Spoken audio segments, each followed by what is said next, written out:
Muito boa noite, eu sou Camille, sou sua irmã em Cristo. Estou aqui para compartilhar nessa quinta-feira do Concordar a palavra do Senhor ao seu Espírito.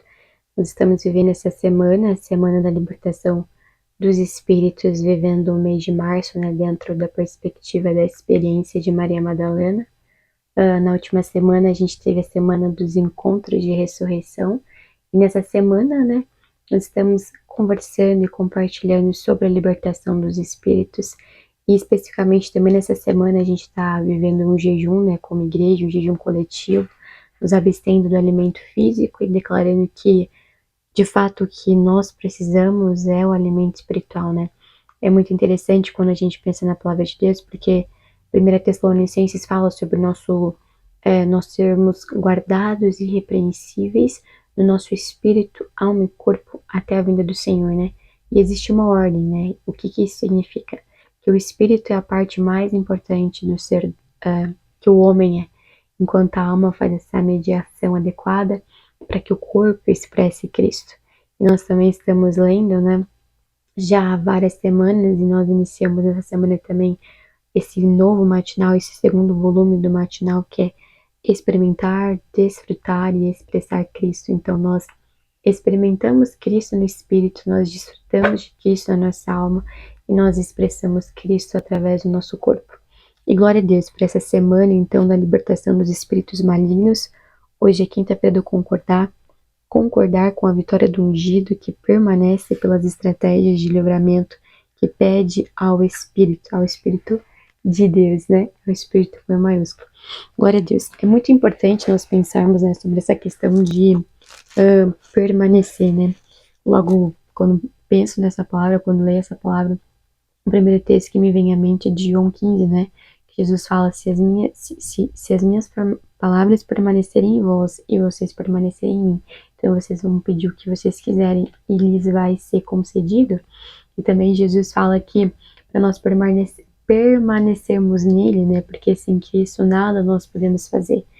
E se nós não estamos em Cristo, se Jesus não permanece em nós, se as palavras dele não estão em nós, nós consequentemente não podemos realizar a vontade dele, não podemos gerar o fruto que ele deseja, e o Pai não é glorificado. E também me faz pensar em outro texto, né, de Hebreus, que fala sobre nós mantermos os olhos fixos em Cristo Jesus, o autor e consumador da nossa fé, né?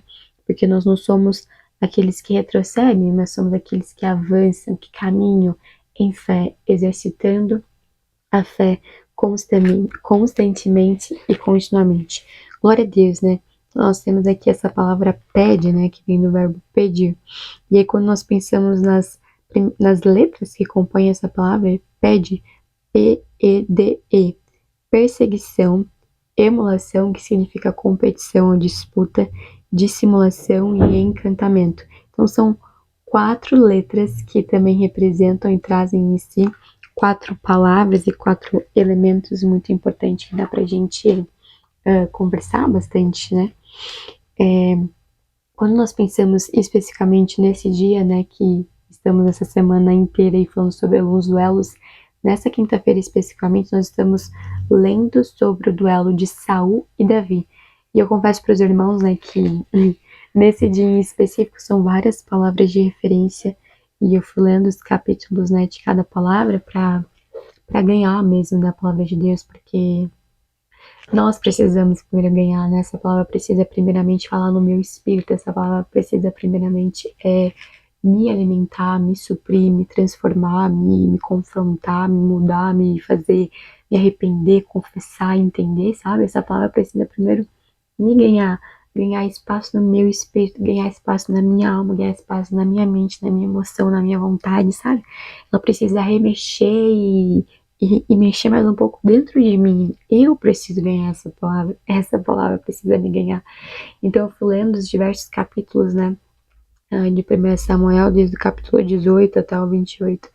E é incrível mesmo, assim, essa dinâmica e esse duelo mesmo que foi vivido por Saul e Davi, porque quando nós vamos lendo a palavra de Deus, tudo começou por inveja, né? Nós vamos ler alguns versículos aqui e a gente vai ganhando a essência dessa palavra, né? Mas Saul, ele amava Davi, né? Saul era o rei de Israel e ele chamou Davi para que Davi morasse ali na casa dele, né? Como aquele que ganhou a vitória para Israel, porque foi. Ai, que espiar. Desculpa. Porque Davi ganhou a vitória para Israel derrotando Golias, né? Então, depois de um tempo, Saul chama aquele jovem para morar no palácio e também para tocar aquela melodia para ele, né? Porque ele era perturbado, Saul no caso, por espíritos malignos que eram enviados da parte do Senhor, né? E então o começo da trajetória da relação de Saul e de Davi tem da parte de Davi, obviamente, uma honra completa e imensa, porque Saul era o rei, mas também da parte de Saul tinha um reconhecimento na pessoa de Davi por ter derrotado Golias, por ser aquela pessoa que é chamada, né, o filho de Jessé, que vai até ele, que toca harpa e que ele é liberto, ele é sossegado, né? Ele fica em paz, porque os espíritos malignos vão embora, né? Aqueles que perturbam ele vão embora. Então existe uma relação de reconhecimento, de honra da parte de Davi, mas também existe uma relação de reconhecimento, de reciprocidade da parte do próprio Saul, que era o rei de Israel, né? Essa relação não foi desde o início conturbada, mas ela foi se conturbando ao longo do tempo pelo espírito maligno que dominava Saul, né? Era um homem que em diversos momentos ele tinha ataques de ira contra o próprio filho, contra a própria filha, né? Mical, a esposa de Davi, e principalmente contra o próprio Davi, mas o início de tudo isso foi gerado pela inveja. Então nós vemos em diversos textos da palavra de Deus essa relação. Nós vamos começar lendo aqui, ó.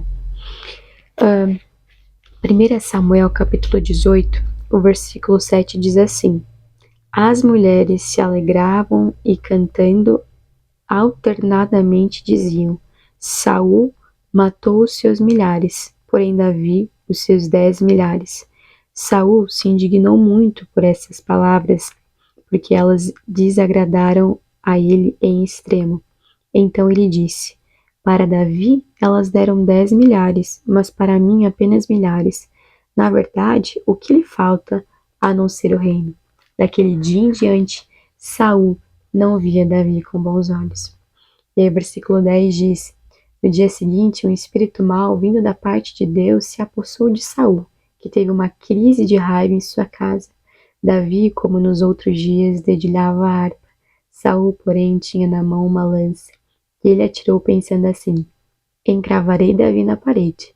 Porém, Davi se desviou dele por 2 vezes. Saul tinha medo de Davi, porque o Senhor estava com este e tinha abandonado Saul. Por isso, Saul o afastou de si e o pôs por chefe de 1000. Davi fazia saídas e entradas militares diante do povo. Davi tinha êxito em todos os seus empreendimentos, pois o Senhor estava com ele.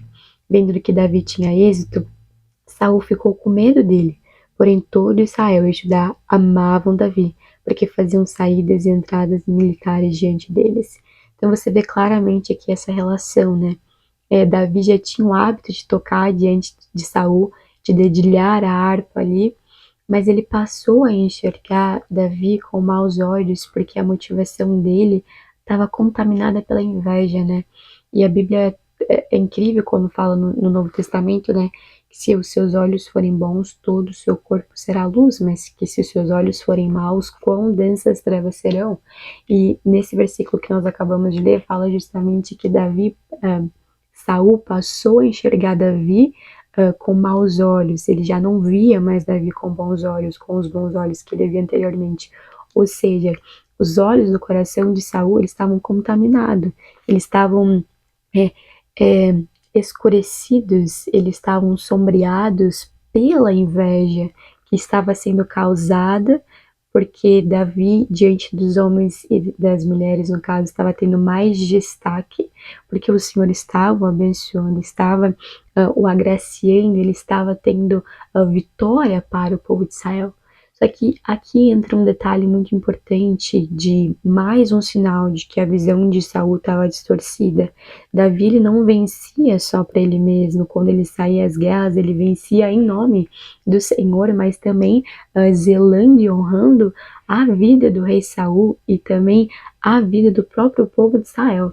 As vitórias de Davi, por mais que existia o reconhecimento por parte das pessoas de que ele de fato havia matado 10 milhares, quando você lê o livro de Samuel, você entende que não fazia parte da característica de Davi, não fazia parte da essência de Davi se vangloriar ou trazer para si mesmo essas vitórias, não fazia parte de quem ele era. Mas como a motivação de Saul estava contaminada, podendo até mesmo ele ter essa motivação, né? De querer que o nome dele fosse honrado, de querer que o nome dele fosse zelado, então ele para ele, Davi também pensava dessa forma. Era como se ele já tivesse a visão dele deturpada sobre si mesmo, sobre Deus, sobre o povo que ele governava, e como a visão dele já estava contaminada, ele achou que Davi também tinha essa mesma perspectiva de querer que o nome dele, o nome dele próprio se envaidecesse, o nome dele próprio estivesse acima dos outros, quando comparado uns aos outros, só que não é essa a perspectiva, né, irmãos? Quando nós pensamos sobre homens que ocupam posições diferentes, por exemplo, homens que carregam responsabilidades, cargos em cargos diferentes, você pode olhar um para o outro e querendo se comparar, mas fulano faz isso, fulano faz aquilo, mas quando nós entendemos que existe uma responsabilidade, que Deus de fato nos deu dons e talentos para que a gente utilize para a edificação da igreja, então nós precisamos ter um foco, né? A parábola dos talentos é muito clara, uns receberam um, outros receberam 2 talentos e outros receberam 5 talentos. E o que nós precisamos nos dedicar? Precisamos nos dedicar em multiplicar esses talentos. Não importa se Saul matou milhares e se Davi matou 10 milhares, mas o que importa é se ambos foram à guerra sobre a palavra do Senhor, sobre a direção do Senhor, e guerrearam não para que o próprio nome fosse exaltado, mas para que o nome de Deus fosse honrado e para que o povo fosse zelado, guardado e protegido. Então, se a nossa perspectiva muda de individualismo para o coletivo, se a nossa perspectiva muda de individualidade para a igreja, para o corpo de Cristo, então a gente vai viver com muito mais responsabilidade. Então não existirão mais espaços para a inveja, para as disputas, para os duelos. Não vai existir mais espaço para que a inveja ocupe, domine a nossa mente e torne os nossos olhos maus e dê espaço para que espíritos malignos e imundos venham nos perturbar, né? Nós precisamos de fato, como Davi, assumir a postura de quem dedilha a harpa diante do Senhor. É claro, nós não temos harpas fisicamente, eu não tenho harpa, não tenho nenhum instrumento, eu não sou nada habilidosa com instrumento musical, mas é entender que nós podemos expressar a nossa adoração diante do Senhor. E essa adoração que nós expressamos, aquilo que nós expressamos por meio do nosso espírito, pode impactar, tocar a vida de outras pessoas, pode abençoar a vida de outras pessoas, pode acessar o espírito de pessoas que estão vivendo também em perturbação. Então, seja o meu louvor entregue ao Senhor, seja o teu louvor entregue ao Senhor, aquilo que alivia o espírito daqueles que estão perturbados por espíritos malignos, seja o nosso falar, o nosso expressar, o nosso caminhar, aquilo que traz alívio para aqueles que estão sofrendo e para aqueles que estão sendo perturbados por espíritos malignos, em nome de Jesus. Um outro texto que nós podemos ler é 1 Samuel, capítulo 23, versículo 11 ao 14, diz: Samuel 23, 11 ao 14. Será que os moradores de Keila me entregarão nas mãos dele? Será que Saul virá mesmo como o teu servo ouviu? Ah, Senhor, Deus de Israel, revela isto ao teu servo. E o Senhor lhe disse: ele virá. Então Davi perguntou: e será que os moradores de Keila me entregarão juntamente com os meus servos nas mãos de Saul? O Senhor respondeu: entregarão. Isso. Então Davi e os seus homens, que eram uns 600, saíram de Keila e se foram sem rumo certo, Quando foi anunciado a Saul que Davi tinha fugido de Keila, deixou de persegui-lo. Davi permaneceu no deserto nos lugares seguros e ficou na região montanhosa, no deserto de Zif. Saul buscava-o todos os dias, porém Deus não entregou nas suas mãos. Irmãos, imagina o que é viver todos os seus dias, imagina o que é viver a sua vida se dedicando para destruir uma pessoa. Isso não é vida. Quem age dessa forma, claramente, Saul agia como alguém que estava sendo influenciado, possuído, manipulado por um espírito maligno, porque não existia testemunho nenhum sendo gerado diante de Deus, né? E claramente no texto que nós lemos anteriormente, Davi, o Senhor já não estava mais com Saul, mas o Senhor agora estava com Davi, então ele vivia nesse ciclo de inveja, né? Isso me faz pensar também no texto em que nós vemos no livro de Êxodo, né? O povo de Deus, o povo de Israel peregrinando no deserto, que significa peregrinando na sua desobediência, peregrinando na sua rebeldia, peregrinando na sua vaidade, peregrinando na sua inveja, num ciclo vicioso sem fim que não sai do lugar. Saul perseguia Davi durante todos os dias. Ele não gerou testemunho nenhum diante de Deus, por essas atitudes, sabe? Isso me confronta, isso precisa confrontar as nossas vidas para a gente entender que quando nós peregrinamos na nossa desobediência, quando nós peregrinamos na nossa rebeldia, quando nós peregrinamos na nossa ausência de temor, de busca, de zelo pela presença de Deus, nós peregrinamos a nossa alma, nós vivemos ciclos viciosos e nós não saímos do lugar. Não é gerado nenhum tipo de testemunho diante de Deus. Então, que nós venhamos tomar como exemplo esse duelo entre Davi e Saul, e especificamente nesse texto, a postura de Saul, de primeiro, não perambularmos na nossa desobediência, porque não é gerado nenhum testemunho nisso. E em segundo, tomarmos a atitude de Davi como uma referência para nós de consultar ao Senhor, de buscar ao Senhor, de nos voltarmos ao Senhor, de nos voltarmos à palavra de Deus, né? Eu li recentemente um conteúdo que fala sobre a Bíblia ser um livro diferente de todos os outros livros, né? Nós não nos achegamos à Bíblia como nós, e não lemos a Bíblia como nós lemos um livro secular. No sentido de, é claro que nós lemos com os nossos olhos, mas nós recebemos essa palavra diferente, porque todos os outros livros, eles são, ainda que enriquecedores, eles não são a palavra de Deus, sabe? Não quero nem entrar muito nesse assunto, mas a Bíblia é um livro diferente de todos os outros.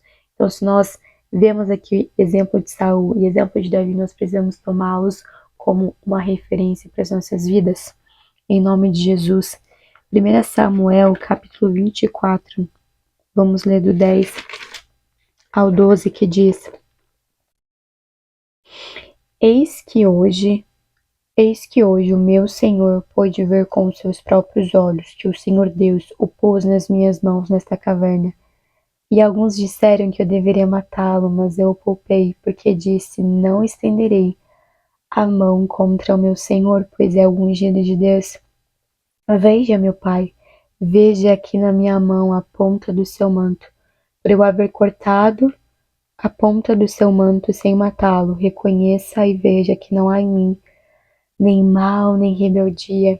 Nunca pequei contra o rei, ainda que ele esteja à caça da minha vida, para tirá-la de mim. Que o Senhor Deus julgue entre nós dois e me vingue do rei, porém não estenderei a minha mão contra o rei. Aleluia, irmãos. O primeiro ponto que me vem na mente quando eu leio esse texto é que quem teme a Deus se move e se relaciona com as pessoas de uma forma totalmente diferenciada. Você vê aqui que Davi trata o Saul com um completo respeito, porque reconhece que ele é o rei, mas, em primeiro lugar, a perspectiva e a forma como Davi enxergava Saul e se relacionava com Saul partia da experiência que o próprio Davi tinha com o próprio Deus. A consciência que Davi tinha diante de Deus e para com Deus é o que determinava a forma como ele reagia diante das loucuras de Saul. Ele fugia, o cara seguia ele estava sempre fugindo. O Senhor teve vários momentos, não só na caverna, mas como quando Davi foi até acampamento em que Saul estava, e o Senhor claramente entregou Saul nas mãos de Davi, mas ele, porque se movia em temor a Deus, ele tinha uma consciência limpa para com Deus, ele temia tocar no ungido do Senhor. Então que a minha vida e a sua vida, irmãos, esteja sendo vivida em nosso viver diário como quem tem uma consciência limpa para com Deus, como quem vive consciente de que vive diante de Deus, né? Eu vou me casar daqui a alguns dias, né? E alguns dias atrás, né, eu ouvi uma pessoa falando sobre aquilo que é feito diante de Deus, né? E aquilo que é feito diante dos homens, né? A bênção dos homens e a bênção de Deus. E o que é a bênção dos homens diante da bênção de Deus? E o que não é feito diante dos homens, que primeiramente não é feito diante de Deus? Muitas coisas são realizadas longe dos olhos dos homens, mas todas as coisas são vistas diante de Deus, e o que muda é a minha e a tua consciência. Então que como Davi nós venhamos viver a nossa vida pautados pela consciência de quem vive diante de Deus, e que isso nos faça nos mover em temor, em tremor diante do Senhor, em nome de Jesus. Eu quero finalizar lendo 3 salmos rapidamente. Salmos 89, 20 ao 22. Encontrei Davi, meu servo, com o meu santo óleo e o ungi. A minha mão será firme com ele, o meu braço o fortalecerá. O inimigo jamais o surpreenderá, nem o há de afligir, o filho da perversidade. Então, nós reconhecemos que, para além da experiência de Davi, o Espírito está em nós e nós estamos unidos ao Senhor, por isso somos um só Espírito com Ele. E nós somos livres, libertos da aflição do filho da perversidade. Em nome de Jesus, consagre a sua oferta, consagre o teu dízimo, faça o teu voto diante do Senhor e viva consciente dessa pessoa, dessa presença e desse Deus triuno. Em nome de Jesus. Shalom, shalom. Aleluia, Deus Pai, Senhor Jesus, nós oramos a Ti, Senhor Deus, nós clamamos a Tua presença, nós clamamos o Teu nome, esse nome que é acima de todo nome, Senhor Jesus, dá-nos mesmo uma visão daquilo que é novo, Senhor Deus, daquilo que vem das regiões celestiais, Senhor Deus, dá-nos mesmo uma visão celestial, Senhor Deus, visão de coisas mais altas. Livra-nos do desvio do inimigo, da opressão do inimigo, Senhor Deus. Que caia por terra toda opressão, que caia por terra toda palavra contrária, que caia por terra tudo que o inimigo venha querer falar sobre nós, Senhor Deus. Que caia por terra todo trabalho, obra maligna, em nome de Jesus, Senhor Deus.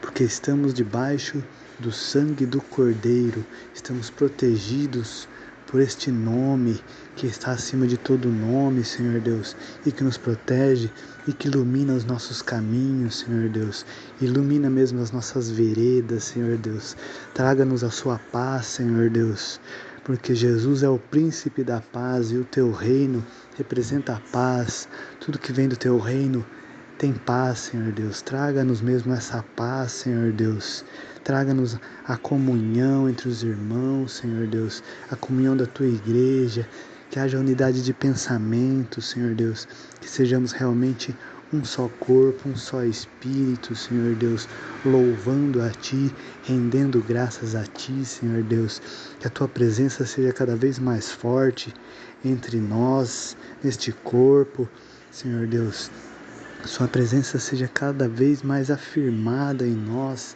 em nome de Jesus, Senhor Deus. Eu oro pelos líderes das igrejas, Senhor Deus, que eles sejam conduzidos pela Tua palavra, Senhor Deus, sejam conduzidos pelo Teu Espírito, estejam cheios do Teu Espírito, Senhor Deus, e que o Senhor preencha o seu corpo, que somos todos um só corpo, um só Espírito, Senhor Deus, que sejamos preenchidos do Teu Espírito, Senhor Jesus, preenchidos da tua vontade, daquilo que vem das regiões celestiais, daquilo que é mais alto, Senhor Deus, nos livrando de todo o mal, nos livrando de todas as trevas, Senhor Deus, porque as trevas não terão chance contra nós, não terão nenhuma chance, porque o nosso Deus é o Deus, é o Rei dos Reis, Senhor dos Senhores, é o Deus dos exércitos, Senhor Deus. Adonai Tsebaot, o Senhor dos exércitos, e nós estamos preparados para guerrear contra todos os principados e potestades, Senhor Deus, como verdadeiros servos a Ti, Senhor Deus. Nós somos os seus sacerdotes, Senhor Deus, onde nos foi dado esse acesso direto a Ti, Senhor Deus, como sacerdotes. Nós iremos honrar esse acesso, Senhor Deus, honrar as Tuas obras, honrar as Tuas promessas, Senhor Deus. Em nome de Jesus, nós estamos aqui para louvar a Ti, para seguir a Ti, Senhor Deus, como peregrinos nessa terra, Senhor Jesus. Nós não queremos nada além de Ti, Senhor Deus. O Senhor é nosso pastor e nada mais queremos, em nome de Jesus. O que nós queremos é a Tua presença, Senhor Jesus. O que nós queremos é a Tua benevolência, a Tua vontade, a Tua união, aquilo que Tu tem para nós, Senhor Deus. Em nome de Jesus, Senhor Deus. Tudo posso naquele que me fortalece, em nome de Jesus, seja nos momentos de aflição, seja nos momentos de alegria. Eu sei que o Senhor está conosco, o Senhor está conosco a todo tempo, Senhor Deus. E abençoa cada um dos meus irmãos, Senhor Deus, com a Tua presença. Abençoa cada um dos meus irmãos com esta verdade, Senhor Deus, a verdade que Tu estás conosco, ó Deus de Israel. Nós buscamos a Tua presença, Senhor Deus. Nós louvamos a Ti. Tudo é Teu, Senhor Deus. A nossa casa, o nosso dinheiro, tudo é Teu, Senhor Deus. Nós somos Teus filhos, Senhor Deus. Tudo em nós é Teu, Senhor Deus. Em nome de Jesus. Toda essa terra, todo ouro e toda prata é Tua, Senhor Deus. Por tudo que vem de Ti, volta para Ti, Senhor Jesus. Que nós possamos realmente honrar os Teus preceitos, Senhor Deus, honrar as Tuas obras, Senhor Deus, em nome de Jesus, que nós possamos realmente estar em caminhos elevados, Senhor Deus, em comunhões elevadas, em nome de Jesus, Senhor Deus. Nos livra de tudo daquilo que não vem de Ti, Senhor Deus, livra-nos, Senhor, e coloca aquilo que vem dos Seus passos, dos Seus caminhos, Senhor Deus. Nos coloca nos Seus caminhos, Senhor Deus. Nos coloca na Tua vontade, em nome de Jesus, Senhor Deus. Que estejamos preparados para a forja, ó Senhor Jesus. Que estejamos preparados e pacientes para o processo, Senhor Deus. Mas nós suportaremos o processo, pois Tu está conosco a todo tempo, a todo momento. E só Tu sabes os planos que tem para nós, que são planos de um bom futuro, jamais de destruição, em nome de Jesus, pois nós louvamos somente a Ti. Tu és o único Deus, Senhor e Salvador nosso, em nome de Jesus. Que a Tua presença seja inabalável, Senhor Deus. A Sua presença é inefável e nós queremos a Ti, Senhor Deus. Nós rendemos graças a Ti, Senhor Jesus. Resplandece mesmo, Senhor Deus. Resplandece nos locais, nos ambientes, Senhor Deus. Impacta mesmo com a Tua presença, Senhor Deus. Que a Sua presença seja impactável, Senhor Deus. Que nós sejamos inabaláveis na fé que temos em Ti, Senhor Deus. Torna-nos inabaláveis, Senhor Deus. Fortalece mesmo a nossa fé, Senhor Jesus. Estamos aqui preparados e preparando a noiva, Senhor Deus. Preparados como as virgens prudentes, com azeite extra para receber o noivo. Aleluia, Senhor Deus. Nós Te amamos, Senhor Jesus. Amém.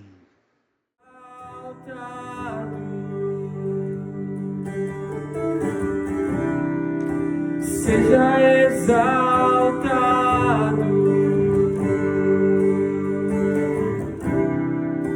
seja exaltado, exaltado.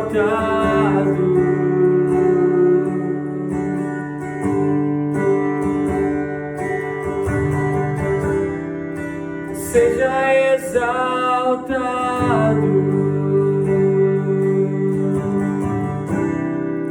seja exaltado.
em mim. Teu nome é amor, o amor que sempre me encontra, sempre me encontra. Teu nome é vida, teu nome é esperança em mim, a esperança em mim. Teu nome é amor, o amor que sempre me encontra, sempre me encontra. Seja exaltado,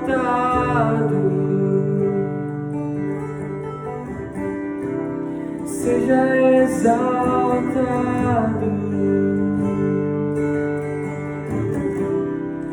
seja exaltado, exaltado.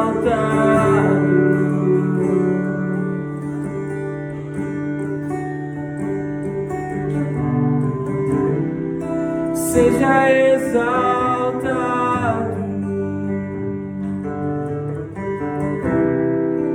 seja exaltado,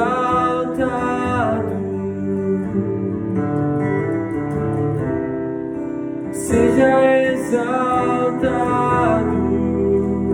exaltado.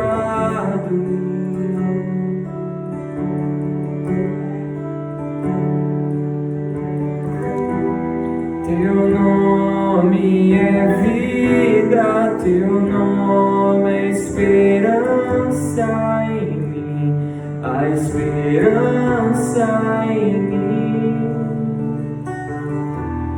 Teu nome é amor, o amor que sempre me encontra, sempre me encontra. Teu nome é vida, teu nome é esperança em mim, a esperança em mim. Teu nome é amor, o amor que sempre me encontra, sempre me encontra. Teu nome é vida, teu nome é esperança.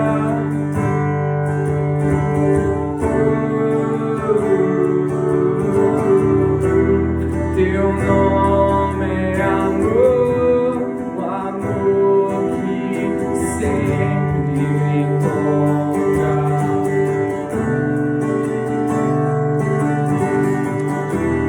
Teu nome é vida, teu nome é esperança em mim, a esperança em mim.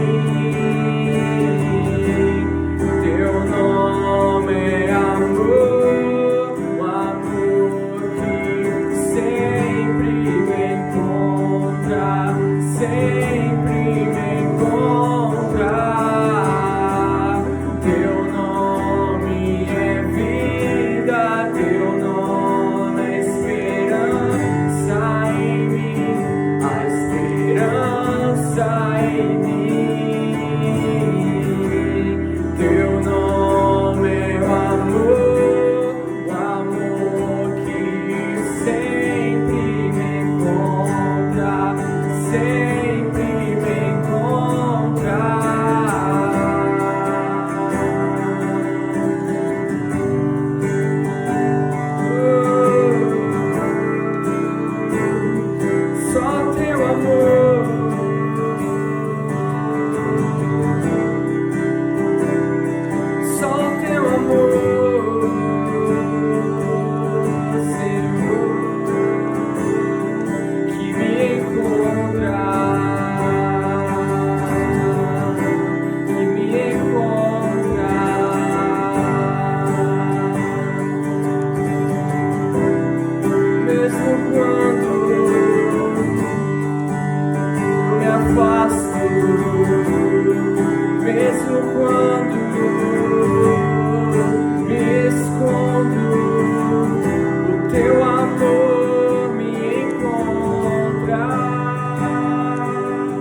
sempre me encontra, sempre me encontra, sempre me encontra, sempre me encontra, teu amor sempre me encontra, sempre me encontra.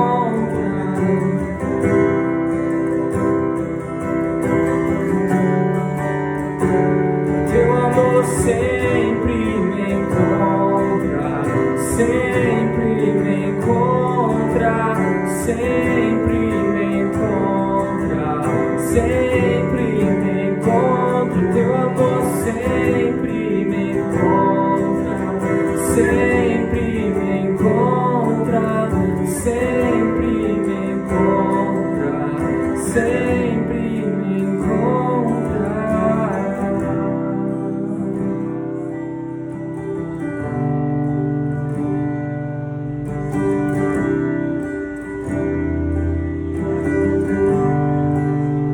Senhor, muito obrigado, Pai, pelo teu amor, Deus. Pelo teu amor, pela tua graça, tua misericórdia, Deus, que é infinito, Deus, que é incomparável, Deus. Não existe nenhum outro amor, Deus, que se compare ao teu amor. Deus, não existe nenhum outro amor que nós possamos experimentar, Deus, tão grande quanto o seu, Pai, que foi capaz de enviar o seu único Filho, Deus, Senhor, para sofrer a morte que deveria ser nossa, para pagar pela condenação dos nossos pecados, Deus.